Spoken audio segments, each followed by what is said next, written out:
Welcome to RawSome Parents, the podcast where parenting gets real, raw, and awesome.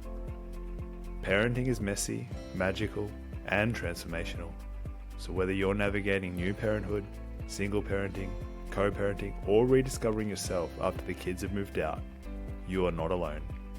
Here we share raw truths, heartfelt stories, and playful conversations with parents and experts, because suffering is optional, and together we can lead with love, heal what holds us back, and create lives full of fun and integrity for ourselves and our kids.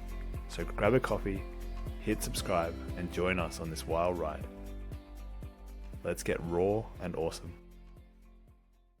Hey, and welcome back to another episode of the RawSome Parents Podcast with me, Shaun Tucker, and I'm here with Lauren Fish today, who is all the way from Texas over in the United States. She's also the founder and CEO of Bookwise Solutions and Beyond, LLC, which is a woman-owned business dedicated to helping entrepreneurs nationwide take control of their finances through expert bookkeeping and strategic support. She's passionate about empowering others through workshops, networking events, and tailored programs that simplify the world of business finances. Outside of work, Lauren is a proud wife, mum to a spirited toddler, Jamie, fitness enthusiast who has lost over 150 pounds, wow, and a firm believer in the power of balance and resilience in life and business. Lauren, welcome to the show. Thank you so much for having me, Shaun. So welcome. And I know it's nearly 10 o'clock, or it is 10 o'clock where you are right now. Yes. Everyone's asleep now. Is that so? Like your husband and no? Not my husband, but the toddler, yes. Yeah, cool. Well, I'd love to actually go back to maybe one of the first moments. So if you could go back and whisper one piece of advice to yourself on the day your first child was born, what would it be? It would probably be let people help you. Like, just breathe and let people help you. I pushed my family away pretty quickly, and we set like very specific rules and boundaries that almost hindered us more than helped us. So that would be what I would say. Yeah. Can you tell us more about that? I mean, that sounds quite profound. Yeah. In so many ways. Yeah. What has that taught you to lean into that for yourself? Well, you can't do it alone. Like, even with my partner, like, Yeah. he can do everything he can, but especially coming and starting my business, I've had to rely on my parents and my sister-in-law more to help with Jamie so I can, meet deadlines and get things done, or even just take care of myself. And they say a business is almost like raising a child in some ways, right? That you do need to rely on external help. Because, I mean, if you go alone, you can go, but it's not the same as going far with other people around you. Yeah. Being self-sufficient is one thing, but leaning in on support when it is available to you, letting them help you is totally another thing, right? Yeah. And even if it's not available to you in a family way, finding a community. Like I feel like the best girlfriends who would drop everything to watch my kid if I needed. So that's what I would tell myself is like, you have people who love and care about you. You just need to remember that and just breathe. Because my son was very colicky when he was an infant. So it was a really hard couple months right when he came out. So just having somebody else come help sit with him or let us take a nap. Yeah. I mean, we're so reluctant to ask for help. I mean, sometimes people say like, how can I help? Or just ask for help. But it's a lot harder than it seems, isn't it, Lauren? Oh, yeah. Why do you think that is? Why don't we ask for help? At least for me, I felt too proud to do it. I was like, I'm going through this journey. I'm a mom. I can I should be able to do this by myself. Like so many people do it by themselves. Yeah. I should be able to do that. But also I struggled a lot with postpartum depression. And I was in therapy like the second, like I think my son was like 2 days old, and I was on the phone with my therapist who I still have today. And because my husband was like, well, you kind of struggled with depression before.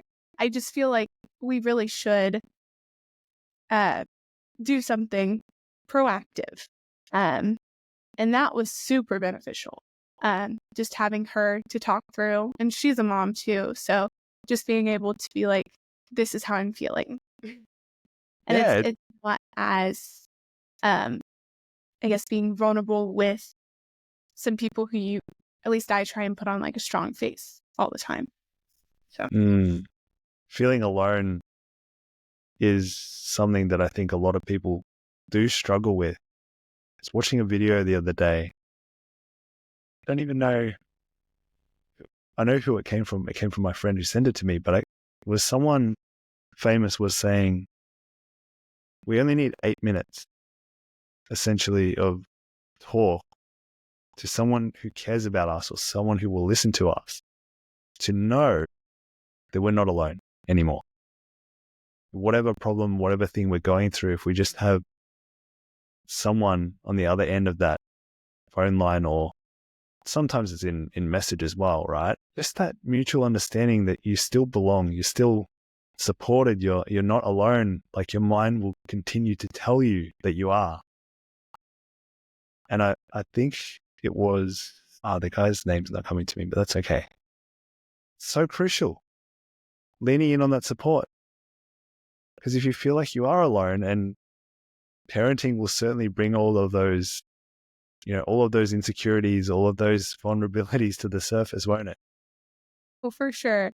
And you're really your own worst enemy. Like you're going to tell yourself the worst things than, at least from my experience, I tell myself, way worse things than what people are actually thinking or saying. And it's not your job to care what other people are thinking. I've had to, it's taken me a long time to be like, if somebody has an issue or if somebody is, what am I trying to say? They'll come to you and tell you. Otherwise, it's not your business. It's the gist of what my therapist says. Makes sense. I'd love to know, how has parenting challenged or reinforced your core values? Because it sounds like it has. Oh, yeah. Patience. My son is very much like me and is very strong-headed and is very strong-willed, and it needs to go according to his plan. And if it does not, or you don't give him enough warning, it is like full on, like world is exploding situation. So I feel like patience is definitely something that I've had to learn and relearn and remind myself on a daily basis. But I feel like that's really the biggest one. And just something about being a parent is kind of like healing my inner child in a way. Yep. Like, just going through different things and watching him grow up and be like, oh, I did that. But nobody told me, my feelings were okay. And so it's really nice to like validate his feelings because, top huge feelings. They don't know what to do with them. Well, that's it. And they generally pretty freely expressing them, right? They don't just hold them in. Yeah. I mean, that's the beautiful innocence with kids, is they'll just say it or see it how it is. Yeah. It's very refreshing to just be like, you're valid. Your feelings are valid. I understand that you're frustrated, but I can't let you, run with a pair of scissors. I don't know. It's just a random example. I can't let you put yourself in harm's way. But I understand that you're mad that I won't let you do that. Yeah. Yeah, it makes sense. So I guess, what's the most significant way your childhood is influencing your parenting for better or worse? What role do you think that plays?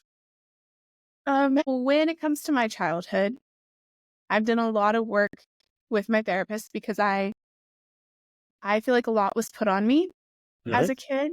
My mom worked a lot, and my dad was the stable one who came, and he did the cooking, he did the laundry, and they also were small business owners.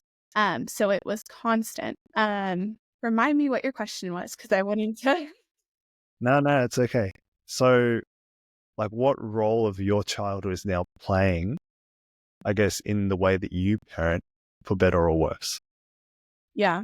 That's something that me and my husband have talked a lot about, is going, like, how do we want to raise our child?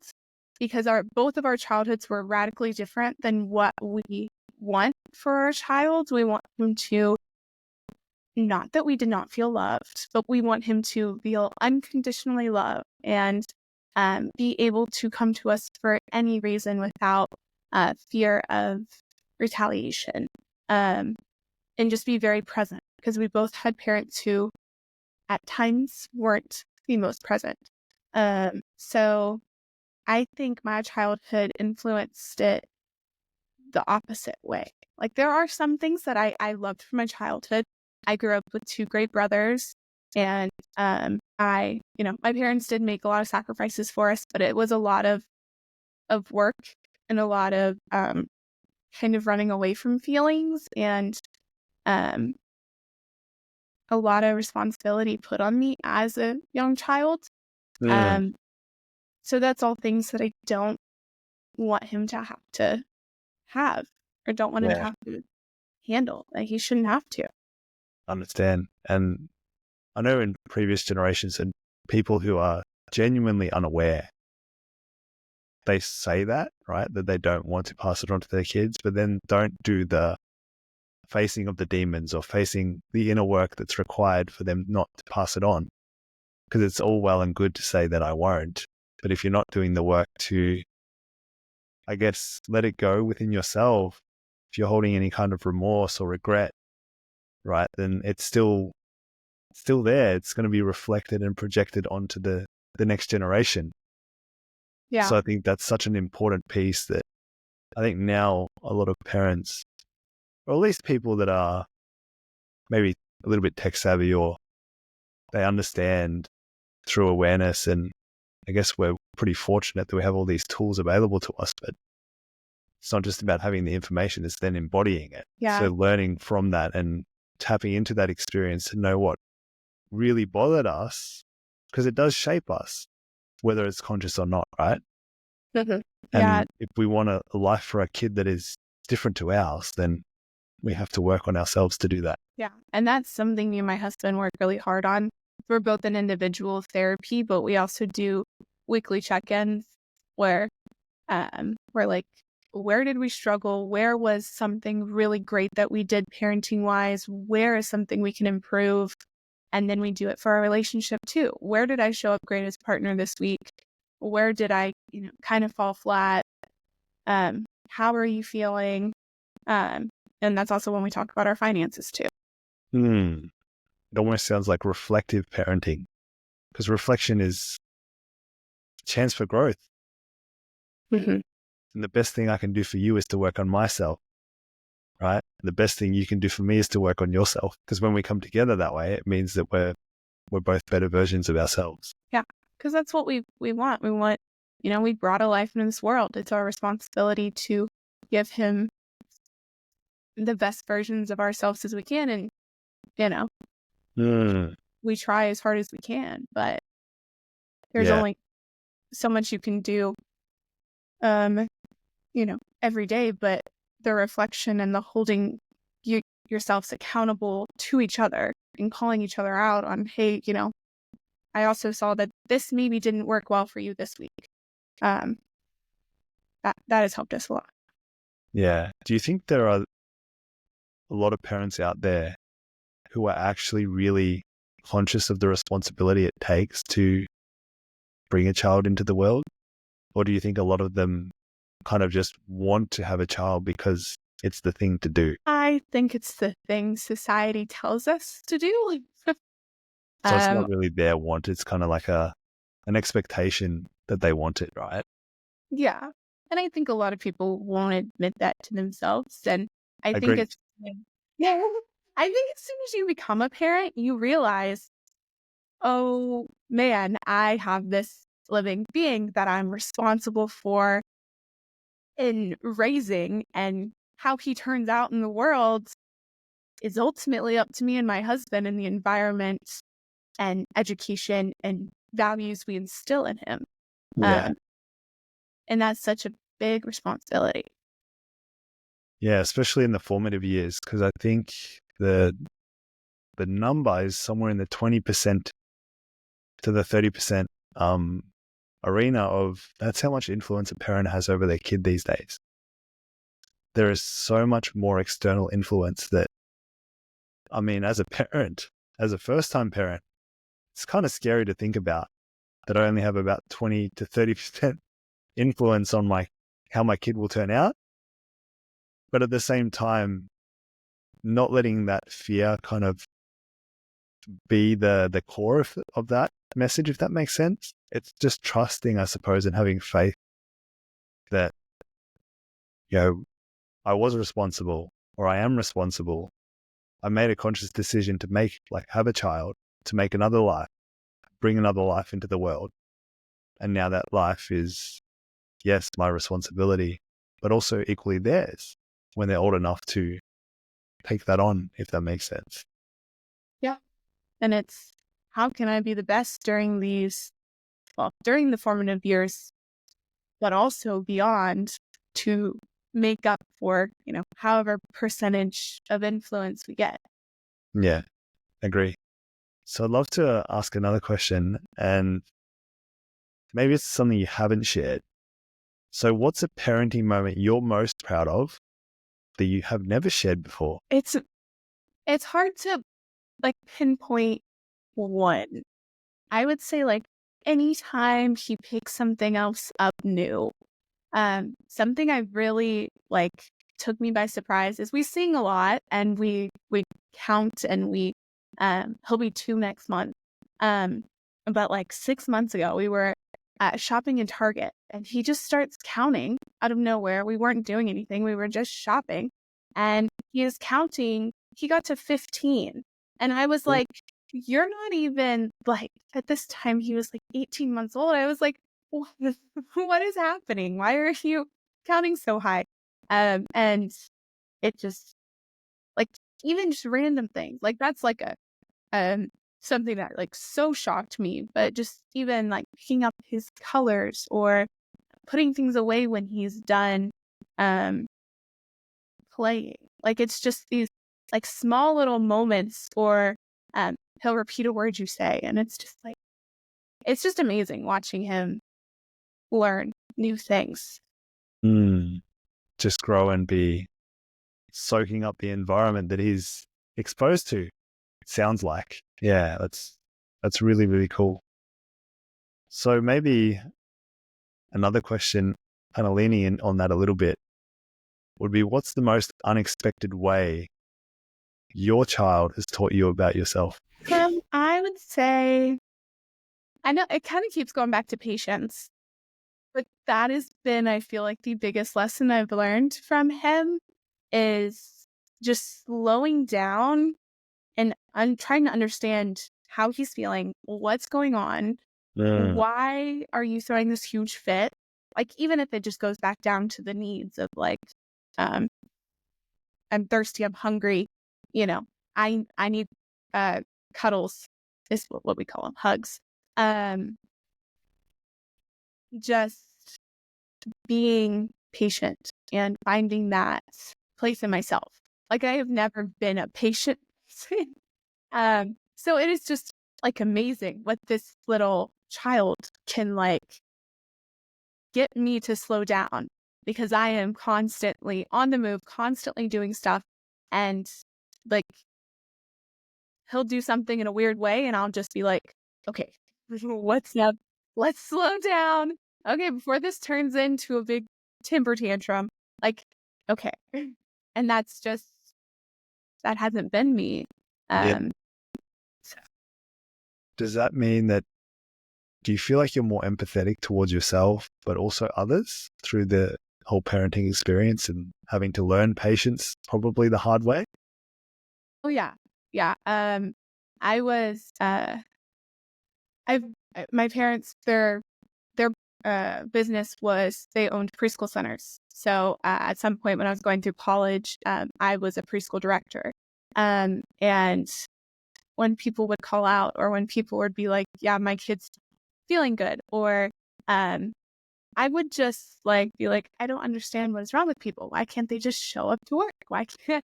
And I through this, I'm like, oh, you know, before I didn't start therapy till after I had my son. So I feel like I was a completely different person before I had him, before I started working on myself. But just being like, oh, work isn't everything. Like it, I don't know if I'm making sense. I No, it's making sense. I okay. mean, just so I've understood, it's like before you had your baby boy, it's almost like what you thought life was about was work and almost just getting people there out of their shit excuses, really, like getting out of the way of their really poor excuses. But what you realize through becoming a parent, becoming a mom, is that there's more to this thing we call life than initially expected. Yeah. And I would say it was almost harder for me because I worked for my family's business. So it added in that extra layer of responsibility and duty to me because it's like, this is my family's livelihood. Like I have to work myself to death, basically. Thank goodness I'm not doing that anymore. But yes. Was that a really big challenge for you to almost, I guess, what am I trying to say? In medicine, many doctors have to kind of put on a mask of like a compassionate mask or an empathetic mask because they usually have to deliver some really, really shitty news. Yeah. I imagine it would be something similar because your parents own this almost like daycare kind of model, like looking after people's kids and things like that. And you were quite involved with it. It's almost like you were the doctor and then you became the patient. Yes. Yeah. Yeah, very much so. And yeah, my relationship with my parents has ebbed and flowed throughout this whole time. And it was also like the pandemic when I was working Yeah. as a preschool director. And yeah, Would have that brought was, up many, many challenges. Yeah. yeah. Yeah. And I was finishing college and getting married. And there was just a lot going on in that time period of my life. But yes, yeah, I Yeah. definitely wish I knew more than uh, knew more than that I do now. Yep. Yep. Hope that makes sense. Okay. So how has your definition of success changed since becoming a mom? That's great. I think it's more how did I make life better for my family today? And before it was like titles and money.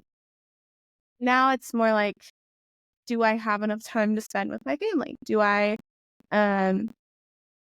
obviously, is there food on the table? But was I involved with my child's life today? You know, how did I interact with my husband today? Instead of like, did I work myself to the point where I'm snapping at my husband? We picked up fast food for dinner. Somebody else took care of my child for 12 hours today, Yeah. Wow. That's a pretty significant shift. And I'm sure there's many parents out there who are maybe even experiencing the fear of letting go of who they used to be and embracing just being a parent and what it means to just kind of like not completely drop, but integrate that old version of myself to become the more full version of who I am now. Yeah. It's very strange how life is a way of putting things in perspective. And you only have your child small for, they're maybe 8, and then they're done with you. They're like, okay, great, thanks. I don't know, my kids too. But, however long they think you are the center of this small being's world. You can give up who you were for 8 years, and then if you want to work way after that, or whatever you want to do. Personally, I think I'm still going to keep it slow, and I like how life is now. Yeah, integrating models of, I guess, sounds like your toddler is kind of giving you permission to look at life differently. Like you said, change your perspective. And then it's about, well, when the child gets older, when your boy gets older, it's then giving you another opportunity to decide what kind of life you want to live and how you want to integrate work more so into a life that you want to live rather than working or living to work, if that makes sense. Yeah. Because it's not always about the paycheck or the title and climbing the ladder. All of that stuff is meaningless unless you know what is actually important to you. Yeah. And I think that's something that we really have wrong, at least over in the United States. Australia in the same camp.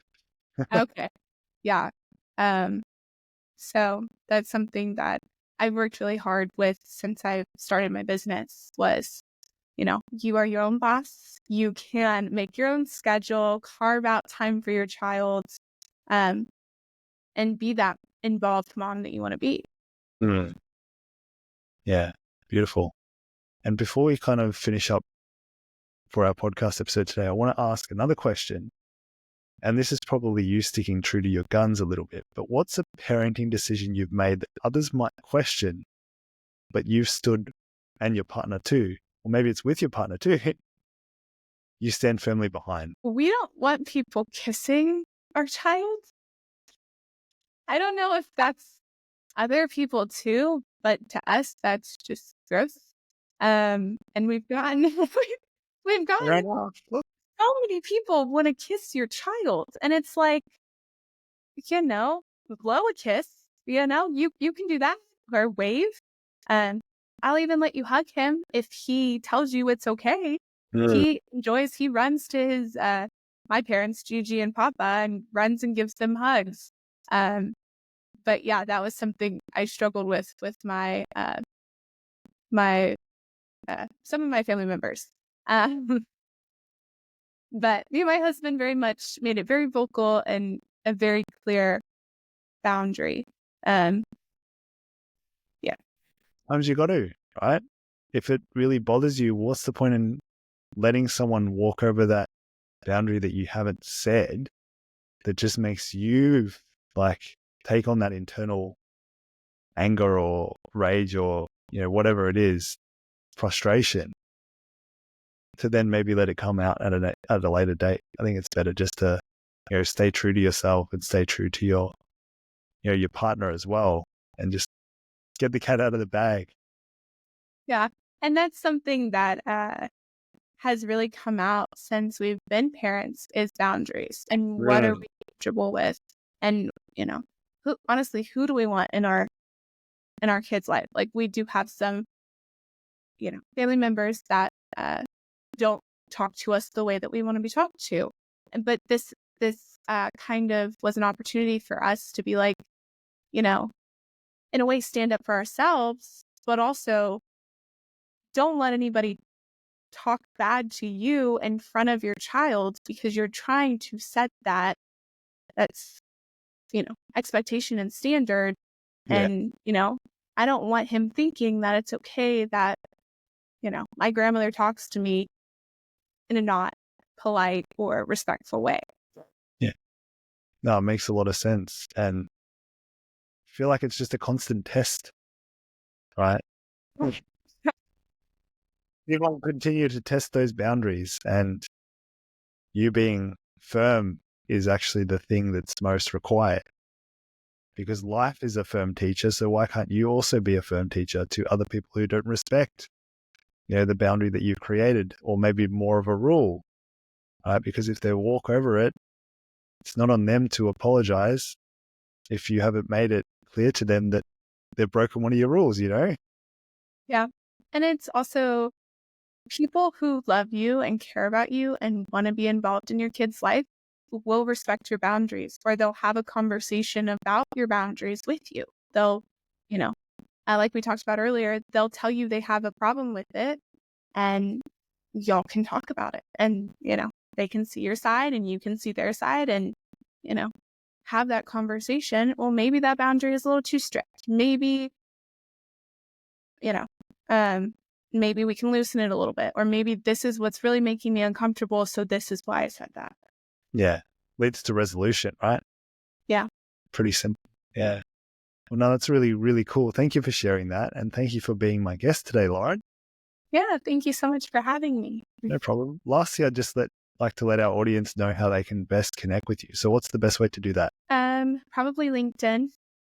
Would probably be the best way. And it's just Lauren Fish, and then Bookwise Solutions and beyond. Awesome. Yeah, I'll make sure that I connect you and put your links in the show notes of the episode. And yeah, if you're listening, you love what Lauren has said today and you want her to be a guest on the show again, please let us know in the comments and we'll make it happen. So thank you all for tuning in. Thank you, Lauren, for being here. Have a very awesome year ahead. I know we're getting close to the end of the year, so enjoy the next year and make it as fruitful and beautiful as possible. Thank you. You too. Thanks, guys. See you next time. Bye. Thanks for tuning in to RawSome Parents, where we keep it raw, real, and awesome. If you loved this episode, don't forget to subscribe and leave us a review. Your support helps us reach more parents just like you. And hey, remember, parenting is a wild ride, but you're never in it alone. If you need more support or just want to connect, find me on social media, LinkedIn, Facebook and Instagram at the Shaun Tucker. Until next time, stay raw, stay awesome, and keep leading with love. See you soon.